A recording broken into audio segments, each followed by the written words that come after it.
Hello friends, welcome to my channel study blog with Shivendra. देखिए, आप लोगों के लिए एक नई वैकेंसी आई हुई है। ये वैकेंसी आई हुई है लॉ मैनेजर की। कहां आई हुई है? ये यूको बैंक में आपकी वैकेंसी आई हुई है। टोटल आपकी पोस्ट इस बैंक के द्वारा निकाली गई है 127। ये टोटल पोस्ट निकाली गई है। ठीक है, तो आगे हम लोग इस वैकेंसी के बारे में डिटेल में बात करेंगे। उससे पहले हम क्लास के बारे में बात कर लेते हैं कि यदि आप जुडिशरी की प्रिपरेशन कर रहे हैं और किसी भी स्टेट से बिलोंग करते हैं तो आप मुझे कॉल या व्हाट्सएप करके क्लास को ज्वाइन कर सकते हैं। कॉल कहां करेंगे आप इस नंबर पर कॉल या व्हाट्सएप के माध्यम से क्लास को ज्वाइन कर सकते हैं। साथ ही साथ ये हमारा टेलीग्राम ग्रुप है शिवेंद्र लॉ स्टडी के नाम से, इसको भी आप ज्वाइन कर सकते हैं। आप चाहे एमपी की तैयारी कर रहे हो, यूपी की कर रहे हो, छत्तीसगढ़, झारखंड, किसी भी स्टेट की आप तैयारी कर रहे हैं तो आपको क्लास ज्वाइन करना होगा, तो आप मुझे कॉल करके क्लास ज्वाइन कर सकते हैं। अभी हाल फिलहाल में अभी आपने देखा होगा कि एमपी जुडिशरी का नया अपडेट आया हुआ है, तो उस अपडेट से अब जो स्टूडेंट्स हैं वो भी एमपी का फॉर्म भर रहे हैं। तो एमपी की यदि क्लास चाहिए आपको एमपी जुडिशरी की, तो आप मुझे कॉल करके क्लास को ज्वाइन कर सकते हैं। तो चलिए आइए अब बात करते हैं वैकेंसी के बारे में। देखिए, ये वैकेंसी आई है यूको बैंक के अंतर्गत। ये नोटिफिकेशन कब का है? आप नोटिफिकेशन देख रहे हैं, ये 5 दिसंबर का है। ये नोटिफिकेशन जारी किया गया है। आप देख रहे हैं recruitment of specialist officers contractual basis पर ये आपकी जॉब रहेगी। ये ध्यान रखिएगा। ये जो नोटिफिकेशन है आपको कहां मिलेगा? ये नोटिफिकेशन आप जब जाएंगे www.ucobank.com पर, तो वहां पर एक कैरियर ऑप्शन होगा, वहां क्लिक करेंगे तो उस ऑप्शन में आपको मिलेगा रिक्रूटमेंट अपॉर्चुनिटीज। यहां पे आप जब जाएंगे तो ये पूरा नोटिफिकेशन मिल जाएगा। लेकिन इतनी मशक्कत करने की आपको जरूरत नहीं है। अगर आपको नोटिफिकेशन चाहिए होगा तो आप मुझे मैसेज करिएगा, मैं अपने टेलीग्राम ग्रुप पर शेयर कर दूं। वहां से आप क्या करेंगे, डाउनलोड कर सकते हैं और आराम से पूरा नोटिफिकेशन आप गो थ्रू कर सकते हैं। अब देखिए, इसमें जो फॉर्म आपका स्टार्ट हुआ है ये 5 दिसंबर को स्टार्ट हुआ है, ये ध्यान रखिएगा। और इसकी लास्ट डेट जो है ये 27 दिसंबर 2023 ये इसकी लास्ट डेट रहेगी। ध्यान रखिएगा, ये फॉर्म आपको ऑनलाइन नहीं भरना है, बल्कि ये फॉर्म ऑफलाइन ही भरना होगा। ऑफलाइन भर के आपको इसको भेजना होगा। देखिए, यहां लिखा गया है date for receipt of offline application, ठीक है, एंड पेमेंट ऑफ फीस। कहां पेमेंट करना होगा, कितनी फीस जमा करनी होगी, अभी हम लोग आगे इसमें जानेंगे। चलिए अब बात कर लेते हैं वैकेंसी के बारे में अपनी, कि वैकेंसी आखिर आई कितनी है। देखिए, ये वैकेंसी है आपकी,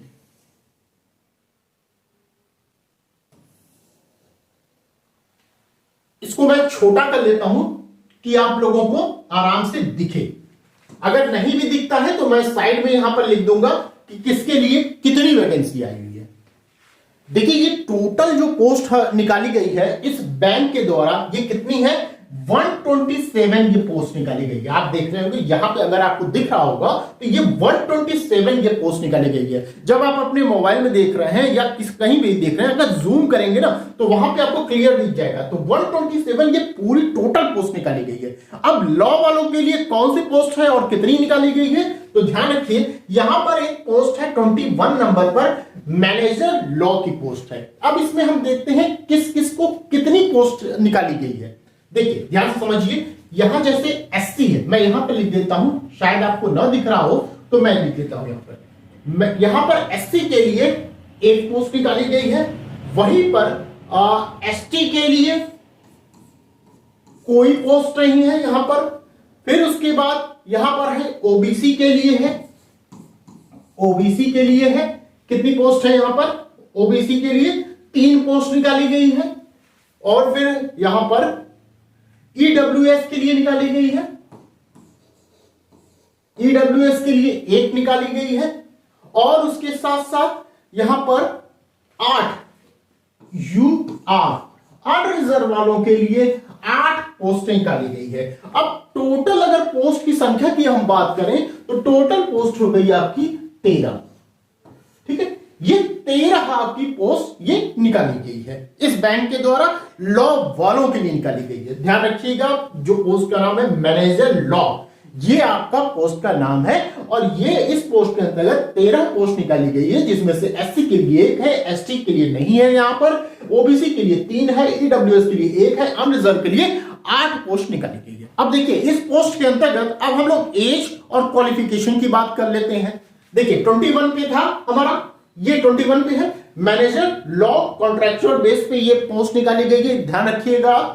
ये 13 आपकी टोटल पोस्ट है। अभी हमने बात किया एज की बात कर ली जाए तो मिनिमम आपका 25 रखी गई है और मैक्सिमम जो रखी गई है 35 ईयर रखी गई है। ये देखिए ध्यान से समझिए, 25 मिनिमम है, मैक्सिमम 35 है, ठीक है। आगे देखिए यहां पे योग्यता की में बात की गई है, एलिजिबिलिटी में बात की गई है कि full time 3 years bachelors degree in law और 5 years integrated LLB with minimum 60% marks. ये ध्यान रखिएगा, 60% marks from a national law school or a recognized university, अर्थात LLB आपके पास डिग्री होनी चाहिए। वो डिग्री 60% से आपने पास किया है LLB, चाहे आपने 3 साल का किया हो, चाहे आपने 5 साल का किया हो LLB। क्लियर? तो ये योग्यता हो गई। अब एक्सपीरियंस की बात करते हैं। मिनिमम 3 इयर्स का एक्सपीरियंस चाहिए, किस क्षेत्र में? As law officer in any bank और फाइनेंशियल इंस्टीट्यूशन और सेंट्रल और स्टेट गवर्नमेंट डिपार्टमेंट और NBFCS के अंतर्गत 3 साल का आपने काम किया हो। इस सभी क्षेत्रों में कहीं भी आपने काम किया हो। तो कुल मिला के ये चीज है कि ये फ्रेशर वालों के लिए ये वैकेंसी नहीं है, ठीक है। जिनके पास एक्सपीरियंस है वही इस फॉर्म को फिल कर सकते हैं। इसीलिए मैं आपसे बार बार ये कहता हूं कि कहीं भी अगर वैकेंसी निकल रही है तो उसको फिल करिए। आप देखिए ये एक्सपीरियंस जो है ये गेन होगा। आज अगर आपने कहीं काम किया होता तो यहां पर इस फॉर्म को आप अच्छे से भर सकते थे, इसका फायदा उठा सकते थे। अब इसमें काफी स्टूडेंट ऐसे हैं जो रह जाएंगे, वो फॉर्म नहीं भर पाएंगे। ये फायदा आपको मिलता जब आपने कहीं काम किया होता, ऐसा, ठीक है। तो भले ही देखिए, भले ही कॉन्ट्रैक्चुअल बेस पे आपकी वैकेंसी निकलती हो, लेकिन फिर भी आप फॉर्म को भरा करिए, ठीक है। ये काम देगा आपको। देखिए आगे हमेशा अपॉर्चुनिटी आपकी खुली रहेगी, आप कहीं भी काम कर लेंगे, वो एक्सपीरियंस गेन होगा और उस एक्सपीरियंस का फायदा आपको ऐसे जो फॉर्म निकलते हैं इनमें मिलेगा। अब देखिए एज रिलैक्सेशन की बात कर ली जाए तो यहां भी कहा गया है SC ST वालों के लिए 5 साल की छूट दी गई है, वहीं पर जो OBC वाले हैं उनको 3 साल की छूट दी गई है। इसके बाद जो बेंचमार्क डिसेबिलिटी वाले लोग हैं उनको 10 साल की छूट दी गई है और जो एक्स सर्विसमैन वाले हैं उनको 5 साल की छूट दी गई है, ठीक है। तो ये छूट का क्राइटेरिया है, एक बार आप लोग पढ़ लीजिएगा इसको। अब हम बात करते हैं एप्लीकेशन फीस की कि कितनी एप्लीकेशन फीस लगेगी। सबसे पहले आप ये समझिएगा, ये जो 10 नंबर पे आपका लिखा है कि एप्लीकेशन फीस नॉन रिफंडेबल, वापस नहीं की जाएगी, एक बार दे देंगे आप, ठीक है। तो ये समझिएगा। अब यहां पे कितनी लगेगी ध्यान से समझिए। जो जनरल है ये रहा, ईडब्ल्यूएस है, ओबीसी है, कैंडिडेट है, उनके लिए 800 रुपए है, ठीक है। कितनी है? 800 रुपए फीस लगेगी। जबकि एससी एसटी पीडब्ल्यूडी जो कैंडिडेट हैं उनके लिए कोई फीस नहीं लगेगी। अब जो फीस है आप पे कहां करेंगे? तो पे आपको करना है यहां पर, ये बताया गया है। अकाउंट नेम दिया गया है UCO bank contractual recruitment project 2023, ये आपका नाम लिखा गया है। अकाउंट नंबर दिया गया है, बैंक एंड ब्रांच किस बैंक में आपको जमा करना है ये दिया गया है। इसके बाद आपका टाइप दिया गया है, कैसा अकाउंट है, करंट अकाउंट है। आईएफएससी कोड का कोड भी आपको यहां पर दिया गया है, ठीक है। तो ये सब चीजें दी गई कि भैया आपको फीस जमा करना है तो आप कहां जमा करेंगे? तो यहां आप जमा करेंगे।